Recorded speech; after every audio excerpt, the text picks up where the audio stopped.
Deandre Ayton is saying that, the Lakers want him to be a Clint Capela type guy. Clint Capela responded. I'll put on the screen. He said, you play with two of the best floor generals, basically lock in. And I remember when he first got there, my memory serves me correctly. When he first got there, he said he'd be willing to do anything they need him to do. And that was the issue. I remember when, and check out the NBA Talk playlist. Y'all see the NBA videos ramping up.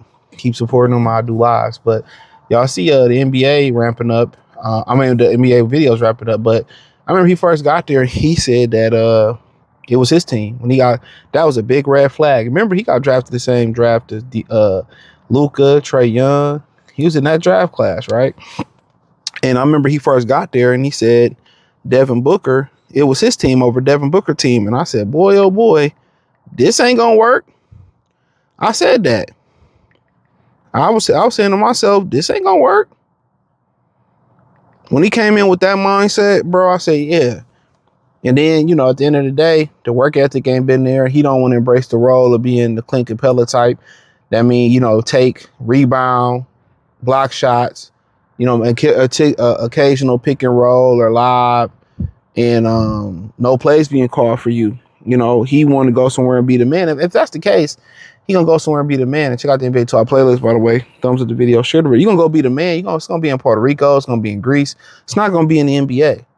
He had games that look like he a monster in his games that he check out. He just don't have a demeanor. He not mean enough. You know what I'm saying? So in Portland, you had the opportunity to prove that you was that guy. You wasn't that guy. In Phoenix, you had the opportunity to prove that you that guy. You wasn't that guy. So I don't really understand where he want the offense to really run through him. And I know it's hard for a lot of these dudes to talk about, oh, I don't want to be Clint Capela. You see these comps. You an All-American. You a hooper. And they say, well, you could be Tony Allen. I remember they said you're going to be the next Tony Allen. And the player took it as a diss. And Tony Allen was like, damn, you know what I'm saying? He kind of went in. But it's like, it is what it is. It's roles. If you don't accept your role, Michael Beasley was a perfect example. Beasley, they didn't allow Beasley everything to run through Beasley in Miami. Therefore, Beasley was a better ball player with the ball in his hand. And therefore, Beasley became a role player. Same thing with Tyreke Evans. Tyreke Evans was great with the ball in his hand. But in the NBA, Tyreke Evans having the ball in his hand 24/7, it wasn't good because, a lot of those guys looking to score all the time. In the offense, you got to learn play within the parameters of an offense, facilitation, play without the basketball. And that's one of the biggest diseases that the NBA has. We talk about lack of availability. We talk about foul baiting and foul merchants. But under those is the inability to play without the basketball. It's a lot of guys who cannot play without the basketball, whether it's moving off the ball, setting screens, shifting to create space. You don't see slashers no more. People don't slash the baseline. You don't see slashers like Gerald Wallace no more because everybody been training to be these superstars. But at some point, Bruce Bowen and Raja Bell was guys. Matt Barnes had to change their games to fit in the league. If you got to learn how to catch and shoot, if you got to learn how to slash, if you got to learn how to do the dirty work or whatever the situation may be, that's just what it is. You got to accept your role. But Deandre Ayton has had opportunities to be that guy, and it hasn't worked. So at the end of the day, why not just say, you know what? I'm going to be the best defensive player I can be. I'm going to be the best rebounder I can be. When I get my chance to do pick and rolls and I get my chance to post up and they call my play every now and again, I'm going to do it. Just imagine if Ben Wallace had his attitude. Ben Wallace wouldn't have been Ben Wallace. Imagine if Clint Capela had his attitude. Clint Capela wouldn't be Clint Capela. They'd be out the league. Have a better attitude. But this is this generation. They have a vision of imagination of what they want to be. But guess what? This dude had an opportunity to put his vision into reality, and he hasn't capitalized on it. Keep it real with yourself. You're not somebody that you run the offense through. In that draft, Ayton, Marvin Bagley, Luka Doncic, Jaren Jackson Jr., Mo Bamba, Wendell Carter, Colin Sexton, Kevin Knox, and Mikal Bridges were the top 10 picks. The 11th pick was Shai Gilgeous-Alexander. Wow. Other notable picks, Miles Bridges went 12. 14 was Michael Porter Jr. Only reason he slid that low is because he had the back injury. Dante DiVincenzo was number 17. Kevin Huerter was number 19. Grayson Allen was 21.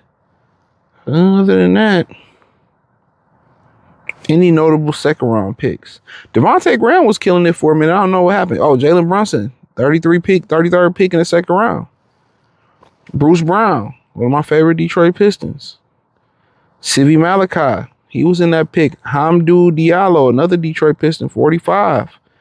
Wasn't a bad second round. Shake Milton, shout out to Shake Milton, number 54. And I don't think people understand. Giannis' brother was in that draft. He was the last pick. I don't think people understand how good the average NBA player is. Boy, oh boy. I don't think y'all understand it. I really don't think y'all understand how good the average NBA player is. I know some street dudes that ain't make it to NBA, bro. Hella fire. But you know, it's like everybody getting feminized. See, women have this vision of how they want their life to go. And they have this vision, and if life isn't going like the vision, they feel like it's failure. They feel like they got more time. If the husband ain't the husband, if the car ain't the perfect car, if it ain't the perfect time to have kids, and they think they got more time before they blink, they don't have it.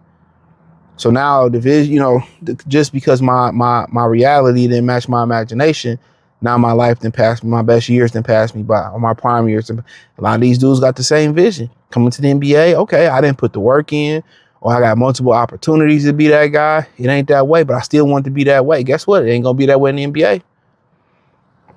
So holla, see you in Greece. You know what I mean? So you could just tell when he came in Phoenix and he said, it's my team, I'm looking like, what? And then anytime somebody say something like that and don't show the actions, I remember Michael Jordan in Last Dance. He said that, you know, he didn't come in and try to, yell and try to say, this is my team. He led by example. He bust ass in practice. He bust ass in games. Then he led by example. Deandre Ayton tried to, lead by talking.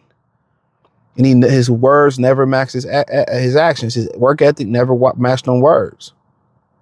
You know what I'm saying? And, it is what it is, man. So thumbs up the video, share the video, subscribe to the channel, check out the NBA Talk playlist. You can find me on X, Facebook, Kick, Twitch, Instagram, Spotify, Anchor, wherever I'm at. Say find me everywhere in the description. Peace.